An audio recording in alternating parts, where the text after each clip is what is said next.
Bienvenidos a todos los hermanos. Estamos transmitiendo también a través de internet los videos, así que le damos gracias al Señor y yo le pido que usted le dé un aplauso bien fuerte a todos los hermanos que nos están viendo a través del internet, a través de los videos. El Señor de Casa del Refugio les saluda, les amamos.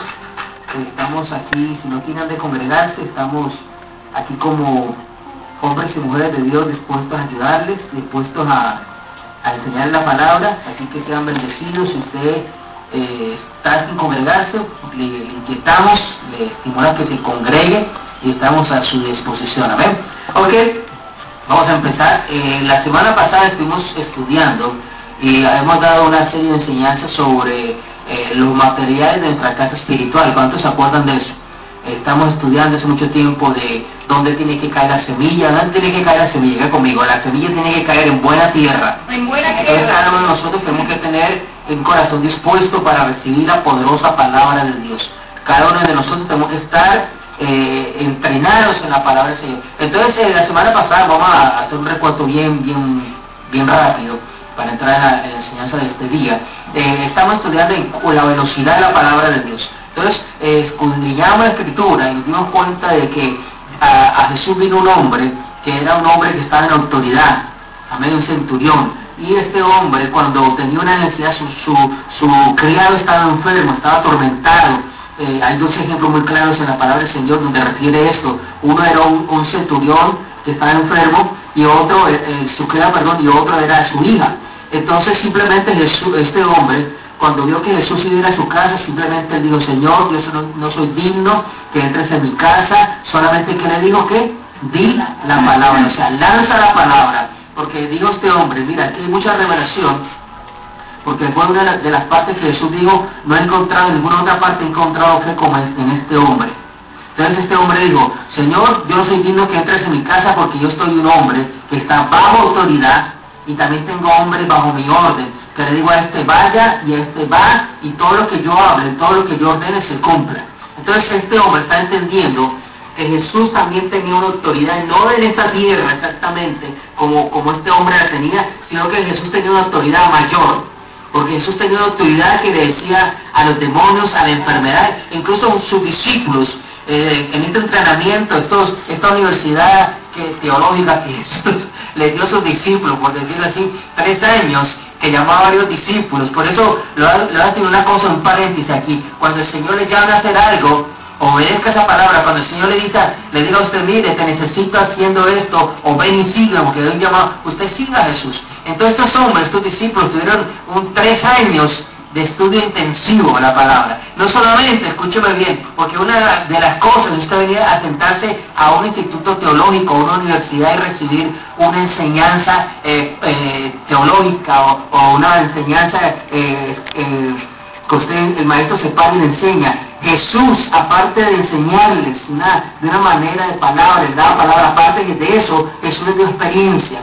Entonces cuando estos mismos hombres, dice la palabra del Señor, que iban en una navegación, iban cruzando el mar, dice que de un momento a otro se levantó una tempestad que quería hundir el barco. Y dice la palabra es que Jesús estaba en la popa durmiendo.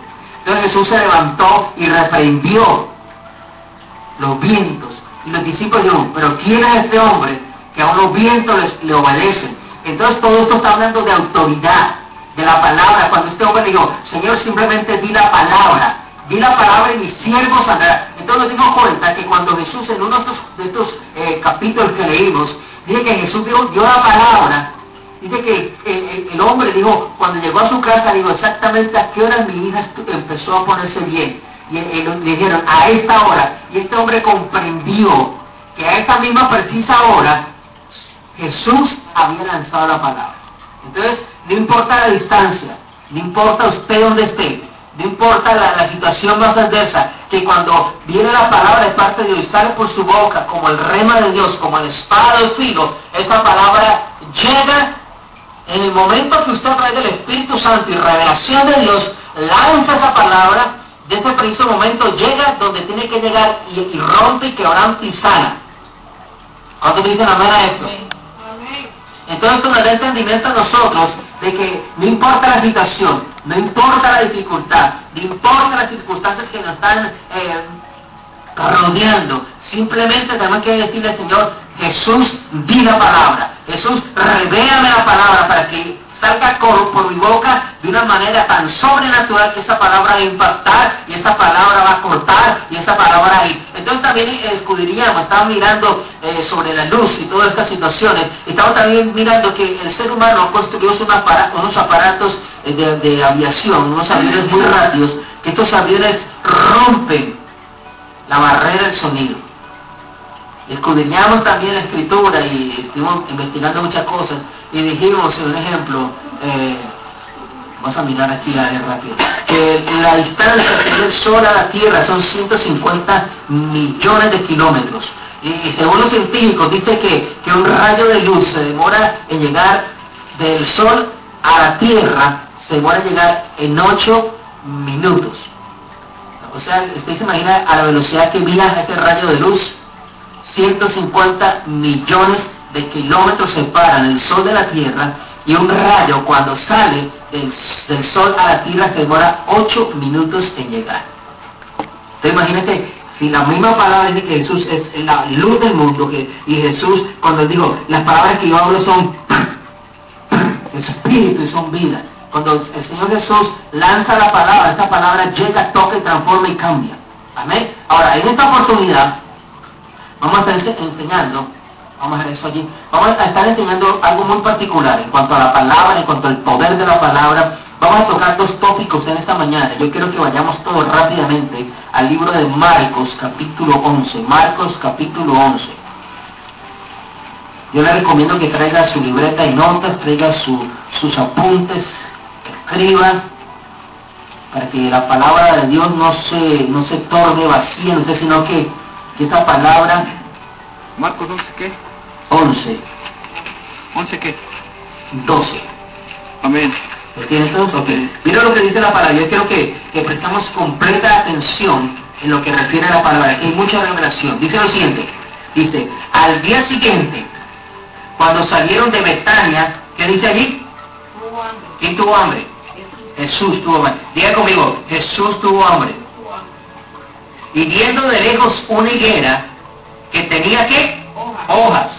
Fue a ver si tal vez hallaba en ella algo, pero cuando llegó a ella, nada halló, sino que hojas, pues no era tiempo de higos.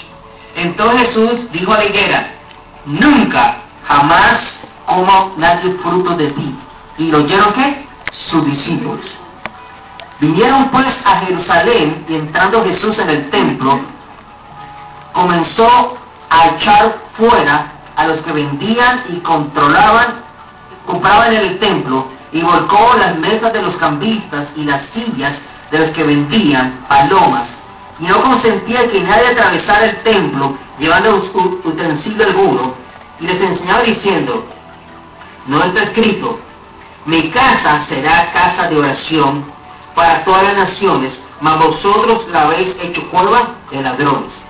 Y lo oyeron los escribas y los principales sacerdotes, y buscaban cómo matarle, porque le tenían miedo, por cuanto todo el pueblo estaba admirado de su doctrina. Pero al llegar la noche, Jesús salió de la ciudad, y pasando por la mañana, vieron, ¿qué vieron? Vieron que la higuera se había secado desde la raíz. Diga conmigo, vamos a leer todo esto en voz alta. Y pasaron por la mañana, vieron que la higuera se había secado desde las raíces. Entonces Pedro, acordándose, le dijo, maestro, mira, la higuera que maldijiste se ha secado. Okay. Muy importante esto, vamos a tocar dos tópicos. Número uno, vamos a mirar cómo la palabra del Señor tiene el poder para destruir. Diga conmigo, la palabra de Dios tiene el poder para destruir. Amén. Entonces, es algo muy poderoso que usted y yo tenemos que entender. Nosotros tenemos que tener nuestros entendimientos allí registrando la palabra del Señor. Tenemos que estar bien claros de lo que el Señor a través de la palabra nos está indicando. Entonces, en este preciso momento, número uno,